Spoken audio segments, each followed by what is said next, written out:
हनुमान जी ने कैसे भीम का अभिमान तोड़ा। भीम को यह अभिमान हो गया था कि संसार में मुझसे अधिक बलवान कोई और नहीं है। 100 हाथियों का बल है, उसमें उसे कोई परास्त नहीं कर सकता। और भगवान अपने सेवक में किसी भी प्रकार का अभिमान रहने नहीं देते। इसलिए श्री कृष्ण ने भीम को कल्याण के लिए एक लीला रच दी। द्रौपदी ने भीम से कहा, आप श्रेष्ठ गदाधारी हैं, बलवान हैं। आप गंधमादक पर्वत से दिव्य वृक्ष के दिव्य पुष्प लाकर दें, मैंने अपनी बेनी में सजाने हैं। आप समर्थ हैं, ला सकते हैं, लाकर देंगे न दिव्य कमल पुष्प। भीम द्रौपदी के आग्रह को टाल नहीं सके। गदा उठाई और गंधमादन पर्वत की ओर चल पड़े।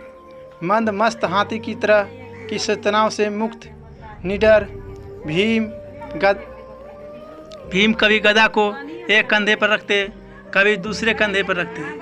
बेफिक्र से गंधमादन पर्वत की ओर जा रहे थे। सोच रहे थे अब पहुंचना कि तब पहुंचना। दिव्य पुष्प लाकर द्रौपदी को दूंगा, वह प्रसन्न हो जाएगी। लेकिन अचानक उनके बढ़ते कदम रुक गए। देखा एक वृद्ध लाचार और कमज़ोर बानर मार के एक बड़े पत्थर पर बैठा है। उसने अपनी पूँछ आगे के उस पत्थर तक बिछा रखा है जिससे रास्ता रुक गया है। पूँछ हटाए बिना आगे नहीं बढ़ा जा सकता। अर्थात उस बानर से अपनी पूँछ मार्ग से रोक रखा था और कोई भी बलवान व्यक्ति किसी को लांघकर मार्ग नहीं बनाता, बल्कि मार्ग की बाधा को हटाकर आगे बढ़ता है। बलवान व्यक्ति बाधा सहन नहीं कर सकता, या तो वो बाधा स्वयं हटाता है या उस बाधा को ही मिटा देता है। इसलिए भीम भी रुक गए। जब मंद अहंकार और शक्ति बढ़ जाती है तो आदमी अपने आप को आकाश छूता हुआ समझता है। वह किसी को खातिर में नहीं लाता और अत्यधिक निरंकुश शक्ति ही व्यक्ति के विनाश का कारण बनती है। लेकिन श्री कृष्ण तो भीम का कल्याण करना चाहते थे, भीम का विनाश नहीं सुधार चाहते थे। भीम ने कहा, ए बानर, अपने पूँछ को हटाओ, मुझे आगे बढ़ना है। बानर ने देखा एक बलिष्ठ व्यक्ति गदा उठाए, राजश्री वस्त्र पहने, मुकुट धारण किए, बड़े रोब के साथ उसे पूँछ हटाने को कहा। लेकिन हैरान हुआ, पहचान भी गया, लेकिन चूँकि वह श्री कृष्ण की लीला थी इसलिए चुप हो गया। भीम के सवालों का जवाब नहीं दिया। भीम ने फिर कहा, बानर, मैंने कहा ना पूँछ हटाओ, मुझे आगे बढ़ना है। तुम वृद्ध हो इसलिए कुछ नहीं कर रहे हैं। बानर गंभीर हो गया, मन ही मन हंस दिया। कहा, तुम देख रहे हो मैं वृद्ध हूँ, कमज़ोर हूँ, उठ नहीं सकता हूँ। मुझसे इतनी ताकत नहीं है कि मैं स्वयं ही अपनी पूँछ हटा लूँ। तुम ही कष्ट करो, मेरी पूँछ थोड़ी इधर सरका दो और आगे निकल जाओ। भीम के तेवर कैसे? गधा कंधे से हटाई, नीचे रखी। इस बानर ने मेरे बल को ललकारा है। आखिर है तो एक पूँछ ही, वह भी वृद्ध बानर की। कहा, यह मामूली सी पूँछ हटाना कोई भी मुश्किल नहीं है। यह तुमने क्या कह दिया? मैंने बहुत बलवानों को परास्त किया है, धूल चटाई है, 100 हाथियों का बल है मुझ में। इतना कहकर भीम ने अपने बाएं हाथ से पूँछ को यूँ पकड़ा जैसे एक तिनके को पकड़ रहा है, कि उठाया, हवा में उड़ा दिया। लेकिन भीम से वह पूँछ हिला भी नहीं। हैरान हुआ, फिर उसने दोनों हाथों से पूँछ को हटाना चाहा, लेकिन दाएं हाथ से भी पूँछ तिल मात्र नहीं हिली। भीम ने बानर को तरफ देखा, बानर मुस्कुराया। भीम को गुस्सा आ गया। भीम ने दोनों हाथों से भरपूर जोर लगाया, एक पांव को पत्थर पर रखा, आसरा लेकर फिर जोर लगाया। 2-3 बार टस से मस नहीं हुआ, लेकिन हर बार भीम हताश हुआ। जिस पूंछ को भीम ने मामूली और कमज़ोर बानर की पूंछ समझ रहा था, उसने उसके पसीने छुड़वा दिए।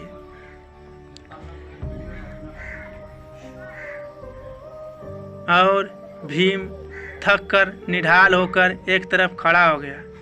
सोचने लगा, यह कोई मामूली वृद्ध बानर नहीं है, यह दिव्य व्यक्ति है और इसकी असीम शक्ति का मैं सामना नहीं कर पाऊंगा। विनम्र और झुका हुआ व्यक्ति ही कुछ कर पाता है। अकड़ उसे तो ले डूबती है, ताकत काफूर हो जाती है और भीम वाकई वृद्ध बानर के सामने कमज़ोर पड़ने लगा।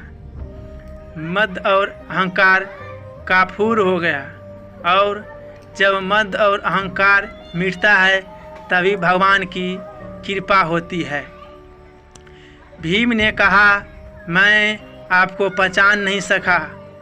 जिसकी पूंछ को मैंने उठा नहीं सका वह कोई मामूली बानर नहीं हो सकता।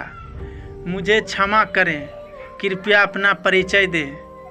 बानर उठा, खड़ा हुआ, आगे बढ़ा और भीम को गले लगा लिया।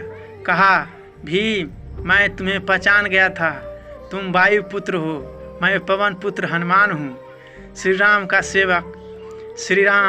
सेवक होने के सिवा मेरी कोई पहचान नहीं, और उन्हीं के आदेश पर मैं इस मार्ग पर लेटा हूँ ताकि तुम्हें तुम्हारी असलियत बता दूँ। रिश्ते से मैं तुम्हारा बड़ा भाई हूँ और इसलिए बड़े भाई का कर्तव्य निभाते हुए प्रभु के आशीर्वाद से तुम्हें याद दिला रहा हूँ। शक्ति का ताकत अभिमान ना करें, क्योंकि यह ताकत और बल तुम्हारा नहीं, भगवान ने ही इसे दिया है, और यह शरीर तो परमात्मा ने दिया है, और जो चीज़ परमात्मा की है वह किसी और की कैसे हो सकती है। इसलिए जो जिसने दिया है उसके लिए ही उसी का धन्यवाद करना चाहिए। परमात्मा की शक्ति के अलावा किसी की क्या शक्ति हो सकती है। ये भीम की आंखें खुली। त्रेता युग की श्री राम और हनुमान जी की वीर गाथाएँ याद आ गई। प्रेम से, श्रद्धा से भीम की आंखें भी खुल गई, और भावों के इसी प्रभाव से भीम ने हनुमान जी को समुद्र लांघने के समय पर धारण किए गए विशाल रूप दर्शन कराने का अनुरोध कर दिया, और हनुमान जी ने श्री राम की कृपा से अपना अहंकार वैसा ही बढ़ाया जैसे उन्होंने 100 योजन समुद्र लांघने के समय धारण किया था। यह देख भीम हैरान रह गया। वह कभी हनुमान जी के चरणों में देखता और कभी उनके आकाश छूते मस्तक को, जिसे वह देख ही नहीं पा रहा था। हनुमान जी ने कहा, भीम, मैंने इस रूप को तुम देख नहीं पा रहे, लेकिन मैं श्री राम की कृपा से इससे भी बड़ा रूप धारण कर सकता हूँ। भीम ने हाथ जोड़कर सिर झटक दिया और हनुमान जी के चरणों में गिर पड़ा। भौतिक पद प्रतिष्ठा और धन का अभिमान कैसा, ये तो कभी भी नष्ट हो सकती हैं। भौतिक पदार्थ भौतिक सुख ही देते हैं, लेकिन परमात्मा की कृपा तो शाश्वत होती हैं, जिसे कोई छीन नहीं सकता, चोर चुरा नहीं सकता। आदमी को उसी के दायरे में रहना चाहिए जिसमें परमात्मा रखे। परमात्मा की इच्छा के बिना तो पत्ता भी नहीं हिलता। इसलिए इंसान की ज़िंदगी का क्या भरोसा, किसी भी मोड़ पर 4 कदम की दूरी पर खत्म हो सकती है।